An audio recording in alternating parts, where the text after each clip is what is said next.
सभी को जय सिया राम, सभी को जय माता की।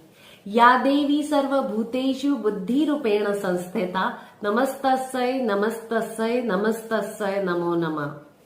आज हम इस वीडियो में बात करेंगे नवरात्रि पर आप ऐसा कौन सा सरल और कारगर उपाय कर सकते हैं जिसको करने से आपकी सभी मनोकामनाएं अति शीघ्र ही पूरी हो सके। तो आज मैं आपको इस वीडियो में वही सरल उपाय बताऊंगी, इसीलिए आप ये मेरी वीडियो अंत तक जरूर देखिएगा। तो चलिए हम जानते हैं कि वो सरल और महा उपाय कौन सा है जो कि हम नवरात्रि में करके अपनी सभी मनोकामनाएं पूरी कर सकते हैं। वैसे तो साल में 4 नवरात्रे आते हैं, 2 गुप्त नवरात्रे और 2 प्रकट नवरात्रे। चारों ही नवरात्रों का अपना एक विशेष महत्वपूर्ण स्थान है। जो भी भक्त, ऐसा कहा जाता है, इन नवरात्रों में माता दुर्गा की पूरी श्रद्धा और भक्ति के साथ पूजा अर्चना करता है, व्रत इत्यादि करता है, उसकी सभी मनोकामनाएं माता दुर्गा अति शीघ्र ही पूरी कर देती है। तो इसीलिए नवरात्रों का विशेष महत्वपूर्ण स्थान है। परंतु चैत्र के जो नवरात्रे होते हैं वो विशेष इसलिए भी होते हैं क्योंकि इस टाइम पर हिंदुओं का नव वर्ष जो है वो आरंभ होता है चैत्र शुक्ल पक्ष की प्रतिपदा तिथि को। तो इसीलिए विशेष महत्वपूर्ण नवरात्रे माने जाते हैं। इस टाइम पर यदि आप माता दुर्गा की पूजा अर्चना करते हैं और साथ में ये एक सरल उपाय भी कर लेते हैं तो आपकी सभी मनोकामनाएं जो है वो निश्चित तौर पर माता दुर्गा प्रसन्न होकर अति शीघ्र पूरी कर देती है। इस बार माता दुर्गा जो है वो नौका पर बैठकर पृथ्वीलोक में आ रही हैं, उनका आगमन हो रहा है।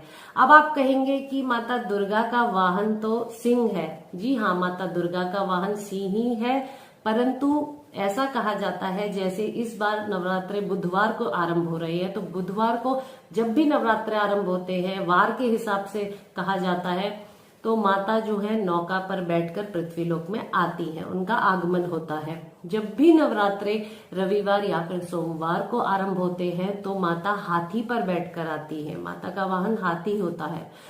जब भी नवरात्रे मंगलवार या फिर शनिवार को आरंभ होते हैं तो ऐसा कहा जाता है कि माता घोड़े पर बैठकर आती हैं। जब भी नवरात्रे गुरुवार या फिर शुक्रवार को आरंभ होते हैं तो माता का वाहन डोली होता है, माता डोली में बैठकर आती हैं। इस बार जो है बुधवार को नवरात्र आरंभ होने की वजह से माता जो है नौका पर बैठकर आएंगी पृथ्वीलोक में, और ये बहुत ही शुभ माना जाता है माता का नौका पर बैठकर आना। माता रानी का जो वाहन होता है वो शुभ और अशुभ का संकेत देता है। इसका प्रकृति से लेकर मानव जीवन पर भी असर पड़ता है। जी हाँ, नौका जो है वो जल परिवहन का साधन माना जाता है, तो ये बहुत ही शुभ माना गया है नौका पर बैठकर आना। इससे जो है वर्षा अच्छी होती है, ये संकेत मिलते हैं, और फसल अच्छी होती है। इससे जो भी हमारे जल से संबंधित संसाधन है उसके लिए अच्छा होता है। हमारी नेवी जो है, हमारी नौसेना के लिए अच्छा माना गया है। तो जल से जो भी संबंधित चीजें हैं वो अच्छी मानी गई हैं और अच्छा होता है। तो इस बार माता नौका पर बैठकर आएंगी तो वो सर्व सिद्धिदायक माना गया है, सभी मनोकामनाएं पूरी करने वाला माना गया है। तो आप इस नवरात्रों पर माता की पूजा अर्चना अवश्य करें, व्रत इत्यादि करें और दुर्गा सप्तशती का पाठ करें। इससे माता प्रसन्न होती है और माता की कृपा जो है वो प्राप्त होती है। अब वो उपाय जान लेते हैं जो सरल उपाय आपको करना है। तो ये उपाय आपको नवरात्रि की पंचमी के दिन करना है।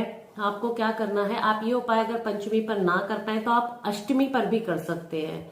आपको क्या करना है, आपको लौंग लेनी है 108। उसका फूल जो है वो पूरा होना चाहिए, वो खंडित नहीं होनी चाहिए।